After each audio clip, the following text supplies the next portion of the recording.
खासतौर पर किसानों के लिए और समाज के लिए काफी काम करा, क्या कहेंगे? बड़ी क्षति। देखिए, वो सिर्फ उत्तर प्रदेश से नहीं जुड़े रहे, देश भर की सेवा की इन्होंने, किसानों के बड़े नेता। और ये भी किससे छिपावा नहीं है कि सत्ता को ठोकर मारकर अपने पद को किसानों के लिए कुर्बान करके उन्होंने जो है ये संदेश दिया कि राजनीति लोगों के हितों के लिए होनी चाहिए, अपनी जमातों के लिए होनी चाहिए। किसान कमेरों के बड़े नेता थे, बड़ी क्षति है, कोई प्रतिपूर्ति नहीं। लेकिन ये प्रार्थना करते हैं प्रकृति से, कुदरत से कि उनके पूरे परिवार को ये दुख सहने की शक्ति, उनके समर्थकों को और महापुरुषों के चरणों में उनको स्थान मिले। और ऐसे जिस मिट्टी से वो आए हैं, इस मिट्टी में ऐसे ही जो हैं महान योद्धा, संघर्षशील क्रांतिकार जन्म लेते रहे, जिससे कि ये संघर्ष जारी रहे।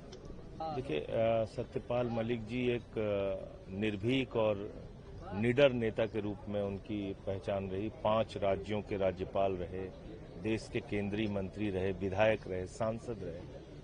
और पहली बात तो ये कि उनको सर झुका के मैं नमन करता हूं और ईश्वर से प्रार्थना करता हूं उनकी पुण्य आत्मा को अपने चरणों में स्थान दे। दूसरी शिकायत सत्ता से है, क्योंकि ये बहादुरी से सत्ता के खिलाफ बोलते रहे, इसलिए आज उनकी मृत्यु के उपरांत भी उनको राजकीय सम्मान न दिया जाना, ये घोर अपमान है सत्यपाल मलिक जी का, उनके चाहने वालों का, और साथ ही साथ ये सरकार की घटिया मानसिकता को भी प्रदर्शित करता है। तो इस बात का क्षोभ भी मन में है।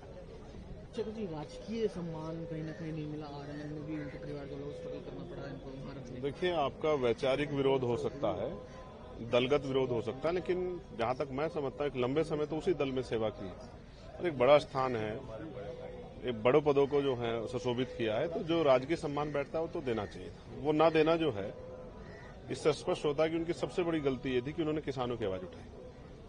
तो मैं इस बात से दुखी हूं कि जो सम्मान उनको मिलने चाहता, राजकीय सम्मान, वो सरकार ने नहीं दिया। लेकिन इस बात की खुशी भी है कि जो इस बहादुर आवाज के साथ तब खड़े थे, वो आज भी खड़े हैं और वो खड़े रहेंगे। उन्होंने किसानों के लिए आरएलडी की भी काफी नजदीक थी।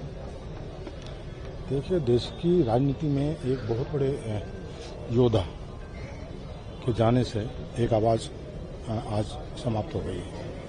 तो सत्यपाल मलिक जी से हमारे तो क्योंकि प्रेरणा स्रोत भी थे, मेरठ कॉलेज के छात्र संघ अध्यक्ष हैं, वहीं से हमने छात्र राजनीति का अपने जीवन की यात्रा शुरू की है। और जो प्रेरणा में हमें मिली है सब इनसे मिली थी। पहले से बेबाक बात कहने वाले, स्पष्ट वक्ता और किसान की आवाज को बुलंद करने वाले मजबूत नेताओं में शुमार थे। आज उनका जाना स्वाभाविक रूप से ये राजनीतिक क्षेत्र के लिए पुण्य क्षति।